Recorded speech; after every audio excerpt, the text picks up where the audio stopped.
The most exciting race in the NBA isn't the one for the last few playoff spots in the Western Conference, or the one at the top of the East, or even the one to get Anthony Davis in a trade. It's the race to the bottom, where a 14% chance at Zion Williamson awaits. The tankathon is not the race the NBA needs, but it's the one that a league increasingly interested in future draft picks deserves. So, just as we did last season, we ranked the 6 worst teams in the league based not on record, but on how bleak their situation is at this moment. Remember, this season, the lottery odds for the league's 3 worst teams are the same, so finishing third to last still makes you a winner. Without further ado, here are the NBA's no power rankings.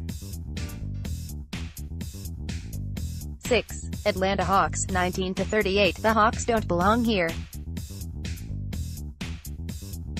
They've been playing too well, as evidenced by Tuesday's impressive win over the Lakers, which puts them 8.5 games ahead of the worst record in the league. Atlanta is a riddle. How does a bottom 6 offense and a bottom 5 defense make up one of the most enjoyable league pass teams? The simple answer is their system, which is modeled on the Golden State system of putting a slew of shooters on the floor and playing at a lightning-fast pace. Combine it all with a core of recent draft picks, from Trae Young to Kevin Huerter to John Collins, and the Hawks are a joy to watch. The downside of their surprise success is that they may already be out of range for pole position in the Zion sweepstakes. But on the bright side, Atlanta is only good enough for 5th to last place, meaning it may still end up with a top 5 pick, a 10.5% chance at the no. 1 pick, and it will get a second lottery pick from the Luka Doncic trade. 5. New York Knicks, 10-46. Related, the 2018-19 disrespectful dunk index. Part 2. What the Knicks are doing right now is paint the Sistine Chapel type stuff.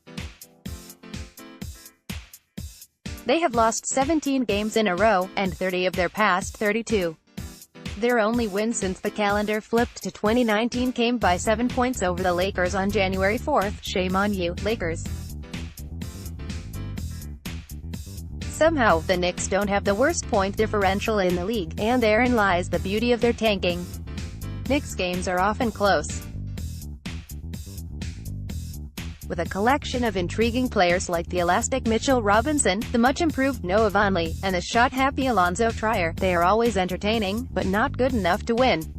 Throughout their valiant climb up Mount Zion, they've been offloading helpful players left and right. They sent veterans Tim Hardaway Jr. and Courtney Lee to Dallas along with injured star Kristaps Porzingis. They also cast off Enes Kanter and bought out Wes Matthews, who was part of the return in their trade with the Mavericks.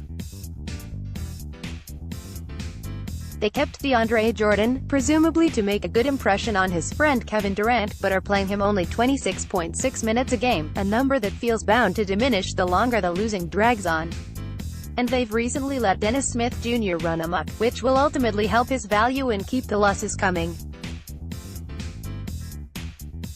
The kids get minutes, the Knicks get L's, and adding Durant seems to be in the offing.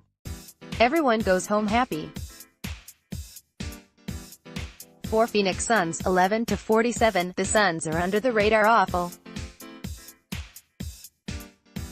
With their games often tipping off late for an East Coast audience, you sometimes forget they exist until they play one of the Lakers or Warriors. Phoenix has lost 14 in a row, and before you shrug at that number given the Knicks' gaudy total, consider the details. The Suns have a worse point differential than the Knicks, with no chance at improving for the rest of the season. The next worst team in the West is the Grizzlies, who are 6.9 points better in differential and have 12 more wins than the Suns, 12 whole wins. If Phoenix plays .500 level basketball over its last 24 games and if Memphis loses every game the rest of the way, the two teams would end up with the same record. Phoenix has the second worst record in the league, which is good for its chances of getting another top 3 pick, and maybe even the top pick again. But before the season, there was talk that the Suns wanted to compete. So much for that.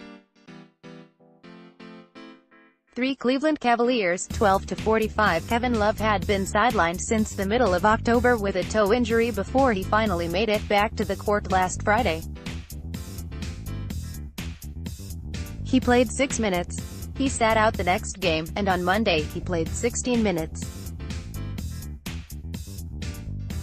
This is the Cavs' tanking efforts in a nutshell. The injury prevented Love from being dealt at the trade deadline, but he might be too good for them to play him.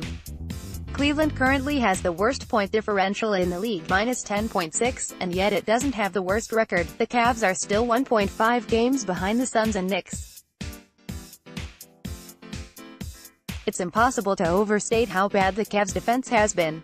They are dead last in the league on D, which is already bad, but they are also giving up about 3 more points per 100 possessions than the next worst team, the Suns. Powerless and defenseless. LeBron's second era feels so far away, but yet another no. 1 overall pick looms for a Cleveland franchise that probably doesn't deserve another stroke of ping-pong ball luck. 2. Chicago Bulls, 13-44. Jim Boylen is trying his hardest to lift up the Bulls through blood, sweat, tears, and sprints, but he isn't doing much better than his predecessor, Fred Hoiberg. They're 2-8 in their past 10 games, and they have the worst defense in the league over the course of the season. In an ideal world, this Bulls season would have gone something like the Hawks.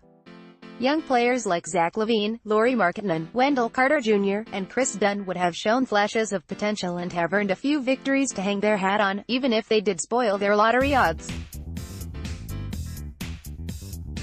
Instead, the season has been full of near mutinies, 5-man substitutions, a leadership council, and 44 losses, which is still not good enough to give them the best shot at the top pick. 1. Memphis Grizzlies, 23-35. If the Suns are festering in the dirt below the basement of the West, then the Grizzlies are still above ground. But at least Phoenix has a shot at reaping the ultimate benefit of its woe. Memphis, meanwhile, may be on the outside looking in on the Zion sweepstakes after opting to trade Marc Gasol at the deadline and keep Mike Conley. Even with Conley sitting out Tuesday against the Spurs, new addition Avery Bradley went off for 33 points and Memphis nearly won. More Conley and Bradley doesn't bode well for the Grizzlies' draft pick prospects as they try to build around Jaren Jackson Jr. Memphis has no shot at cracking the bottom top 3, but if it takes a nosedive, it can easily get into the top 5, and thus give itself a 10.5% chance at the no. 1 pick. The worst-case scenario quickly comes into focus once you look at the teams right behind them. The Heat, Wizards, and Magic are all within 4 games of the Grizzlies, and though all are still trying to make the playoffs, most of them won't. At this point in the season, one stretch of bad losses could make any of these teams realize they're better off losing. Grizzlies, who get to keep their first-round pick if it falls in the top 8, should too. Honorable mention New Orleans Pelicans, 25-33. The Pelicans still have Anthony Davis, so they're not totally powerless yet, but we're getting there fast. On Monday, they lost to the Magic by 30 and Davis finished with 3 points in 24 minutes. The league may be subtly forcing New Orleans to play Davis after the trade deadline in order to proceed with the season as if nothing happened, but instead, it's highlighting the awkwardness surrounding the situation even more. Washington Wizards, 24-33. Currently, the most interesting thing about the Wizards is how their best player got away with what appeared to be a clear travel during a game before the NBA referee's official Twitter account. Someone take Ernie Grunfeld's powers away and blow this team up.